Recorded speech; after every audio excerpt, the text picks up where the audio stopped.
what we're inventing will enable hydrogen as a fuel for the future. It's not a matter of if, it's a matter of when. In 20 years, you would point to a car, or you'll point to a truck, or point to a bus, and in it would be a fuel cell. It will be our material inside that fuel cell. And it would have been invented right here, right now. We've invented the thing that now effectively has changed the future. And that's Gary Ong, whose passion for science and humanity drives his company Celadyne, bringing a much-needed dose of hope for the future. Next up on Hustle and Grind.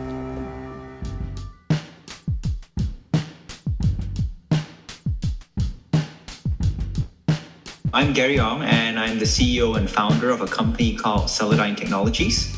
And what we do is to enable the hydrogen economy to decarbonize energy. And tell us what that means in people like me who aren't that bright. Dumb it down for me, Gary. Yeah. Dumb it down. Of course, yeah. So, as you all know, one of the pinnacles of human society is where you get your energy, how you use it, and so forth, right? And right now, we're all pretty much dependent upon fossil fuels, right? It's the main driver for economies and so forth. So the question becomes, what's the future of energy, right? How do we get to a future where we're no longer reliant on, I like to think of it as, digging up the dead from the grave and burning it for fuel. How do we use something that's a lot more sustainable such that, we can use that paradigm for energy in perpetuity? And we believe the answer to that, complementing batteries, is hydrogen, which is, if you make it in a renewable form, you can then use it, again, without having to release new CO2 into the atmosphere. And basically, it's a green energy paradigm. Gary, that's fantastic. One of the things we talked about before that I'd love to touch on again was your history and how you got to this place. Like why, you talked about how the future and how that impacted you when you were a young kid. Talk to us a little bit about that. Oh, yeah. So when I wasn't too young, I guess, when I had this realization. Young is a relative term now, so I'm 30. And I had this realization about 10 years ago, right? Actually, no, 12 years ago, when I looked around and I realized that for some reason, you would watch old movies and then you look at the world around you today and you realize there's very little difference between what you see in the old movies and what is in the world today. Cars are still cars, buildings are still buildings. Yeah, they're a little bit taller, a little bit shinier, but fundamentally, nothing has really changed. And I guess I was kind of saddened by that, right? I was quite concerned that, by the time I hit 50, the world would still look pretty much the same, and it wasn't very exciting. So I was like, okay, something needs to change. What can I do to help make that different? Yeah, I remember you said something about, I want my flying car. Oh yeah, right. That's when I was like, because you grow up watching the Jetsons, and then I was a kid thinking, oh my God, one day we're gonna have flying cars, and there are no flying cars. Why am I still stuck in traffic, Gary? Right, pretty much, right? It's true, right? So you see flying cars, and then it didn't happen. You see spaceships, that didn't happen, and then it was quite disappointing. Yeah, and then you have this, like, as you said, quoting you, this dead fuel that we're using that's hurting our environment. And here you've come up with something that's could potentially really get us out of this problem. Can you talk more about that? Yeah, so the core of the problem in my industry has been that when we first came up with this concept of using hydrogen, right, as a fuel, basically, it's you can think of it as hydrogen is a medium to store energy, right? So you take sunlight, you store it as energy in the form of the hydrogen bond, and then after you have to break it up again, and then you get the energy back out. That has been the paradigm that was first invented, in the last century, right? But the thing that was missing was that the paradigm was good, but you didn't have the right devices. They weren't efficient enough to make the paradigm a reality, right? And when you ask, why is that? Why aren't the devices good enough? Turns out it had very little to do with the architecture of the device, it just had a lot more to do with the materials that were used in the device. We've known that since the Gemini space program. That's why it's like when I said the last time we invented any revolutionary materials to go into these systems, it was 50 years ago. Well, when we invented it, we knew exactly what were the limitations to the materials as well. And it's been a 50-year search in my field to find something to replace it. And that's why, you know, when we discovered this new material, you know, as part of a PhD program, it was almost like a quest, right? It was like, wow, okay, you know, my whole field's been looking for this for 50 years, and if we found it, it's almost like there's a moral quest to say we need to fulfill this vision because we've tried for 50 years. It would be a disservice to ourselves and the world if we didn't at least try to make this happen now. So this sounds like massive. How do you even fund something like this? Where did you get loans? Did you do what do you guys do? Crowdsourcing funding? Like, how do you even get started with that? So you're good. You're right in the sense that, you know, it's very expensive. Yeah. I think when I first spec'd out the idea of pursuing this venture, I was like, you know, first thing you do, back of the envelope calculation, how much money is this going to cost me? Mm-hmm. And I think the numbers were quite staggering. Just to build the required facilities to even try to build this would have cost me at least 100 grand, closer to $1 million. Wow. Okay. Yeah. So it's very expensive, right? So that's one of the arguments for, you know, why hard tech, which is what my technology would be considered, deep tech or hard tech, is much harder to do than, say, something like a software situation. It's not that the people are, you know, smarter, less smart, whatever. It's just because there's just the sheer amount of capital you need at the onset. So a concrete answer to this question was, when we wanted to do the technology, in place of the $1 million investment for the lab, what ended up happening is we actually got accepted in a program at Argonne National Lab. And what that let us do, they were like, okay, come into the lab. You can use anything in the lab. The $1 billion lab facilities at your disposal. You don't have to build anything. In fact, we will give you $500,000 and leave you alone and go do it. Wow. And then you have 2 years to make this happen. You know, what would you say to somebody, to a young person who dreams of big, but doesn't see this right in front of them? They don't have scientists in their family. They don't have any thought process of how to get into this. What would you say to them? But they're interested in what you're doing and what you're doing for the world and what you're doing for your own business. What would you say to them? So if you're you know, a student in middle school and high school, and it's like you're really interested in what I'm doing, mm-hmm. And yes, you don't have a science background, no one in your family is in the science background, send me an email. You'll be surprised how many of us would actually respond. Wow. You'll be very surprised. We pay heavy attention to things like this. I think half of if you talk to folks in the deep tech ecosystem, like companies like mine, most of us have a technical background, and most of us did a PhD, et cetera, and we started these companies. The motivation wasn't just be like, you know, stardom, success, and so forth. It was genuinely just to like make a dramatic change in the world.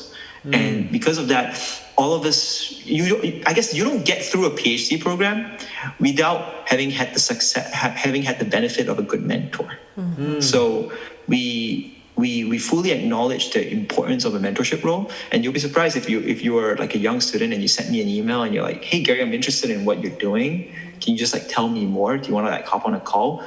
I will most likely say yes. Yeah. So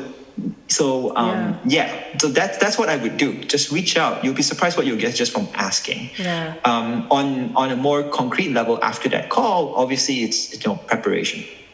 I think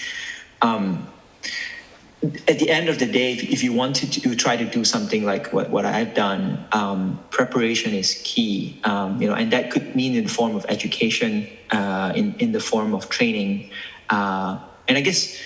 But beyond preparation, it's if you're really interested and yes, the people around you might not have might not seem to have the right background, but it doesn't matter. Because if you're truly interested, then I would just say, believe in yourself, and just do it, right? You kind of owe it to yourself to try. Agreed. It's awesome. Yep. You got to try, and going back to that whole mentorship comment, it's funny because I don't think young kids know that it's okay to just ask someone to do that. And recently that happened to me for my husband, my current intern. I was in New York and we had dinner together, her boyfriend and I. And so she went to the bathroom and her boyfriend said, "Hey, I really enjoyed meeting your husband. Do you think he would be okay with mentoring me?" And I was like, wow, so I was blown away just because, my husband made an impact on this young man. And then I was blown away with how seriously my husband took it, right? So he set up an actual call, like a real formal call, because I was like, babe, just take it easy. It's so casual, just be cool. But they had their first conversation, and my husband came into my office at home with tears in his eyes, because he had learned so much about this young man who was here on his own and all the hardships he went through his life. And so now they have this mentorship going. And so I think that's important for you to say, because a lot of times people won't ask. Yes. And if you don't ask, you'll never know if someone's willing to do that. So that's really key for someone like you, especially for the young people coming up and the young people that may not have the opportunities. I hear all the time, like in underserved schools, the sciences, they don't have the access to the sciences and the maths and the things that they need to be in your field. And so they're going to need to seek out people like you, to motivate and encourage them outside of that. So kudos to you. That's fantastic. And, I got to say, that's just a personal thing that I hope, as with this show, we're really trying to reach young people. And I think when you hear someone like Gary, who's accomplished, and I'm sure Gary has had some stumbling blocks in his own life, which I'll ask him to share in a second. But when you start surrounding yourself with people that you want to become like, that is one of the secrets to success. Yes. And I look at my friend Joy over here, her partner that she's chosen is a stand-up human being. And that is just an aside from all this. Yeah. More important than becoming a great entrepreneur is trying to become a great human being, or the best human being you can be. And a big part of that is surrounding yourself with great people. Yeah. So I feel like, even though I don't know Gary, we've interviewed him the second time, I get that vibe. He's the kind of person I want to be around. Right. So now I'm going on and on about that, but I want to go to that part, Gary. When you have had knocks in your life, who were those that you could look to as mentors? How did you get through some of the stumbling blocks of starting your own business and keeping it going? If you look at Celadyne's story today, it's like, wow, it seemed so successful. It seemed like I started a company with absolutely no doubts, right? It was like, I'm going to do this. This is my cause. This is my purpose, and so forth. And it is true today. But even with that conviction at the very beginning, right, there's always doubt. Always. and part of your role as an entrepreneur is actually to be able to kind of step past it, right? And once you step past it, you'll be surprised. Everything starts lining up. Okay, so that's one stumbling block. True. And then obviously after that, we didn't get money for like a year to try to fund the company. And that one's just a simpler lesson on, just persevering, basically. That's the hard one. At some point, I think of it as you keep persevering to find the people who care about the cause you're trying to do and the things you're trying to accomplish. And if you really believe that what you're trying to do is just and true, you will find it. I'll stop there in terms of the business so far. So tell us what the future looks like for you. You cross me as the type of person that probably has your 5, 10-year, 15-year plan laid out, but I could be wrong. But tell me what the future looks like for you. Sure. I truly believe that what we're inventing will enable the hydrogen as a fuel for the future. I really believe it. It's not a matter of if, it's a matter of when. I love that confidence. So if I had it my way, right, I tell my team this all the time. It's like in 20 years, we can make fuel cells happen. And one of the main reasons for making fuel cells happen is it's in mobility. So cars, trucks, buses, and so forth, right? and they all use the same material at the core of the devices. So I would tell them, I was like, this is the vision. It's quite simple. In 20 years, you would point to a car, or you'll point to a truck, or point to a bus, and in it would be a fuel cell. Now, no one would know this. It might go by unrecognized, but it will be our material inside that fuel cell. And it will have been invented right here, right now. And I guess you can look at the car and you'll walk away smiling, knowing that like that's the thing that made it happen, right? It's a thing that didn't exist 50 years ago, and that's why we couldn't make this happen. And we've invented the thing that now effectively has changed the future. Wow. And we can say we interviewed you.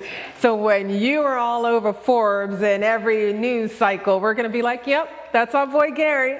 He did that. And even more Yeah. when we see that our world, which I think there's hope for, Gary, you're Yes. telling us there's hope for the world. Yeah.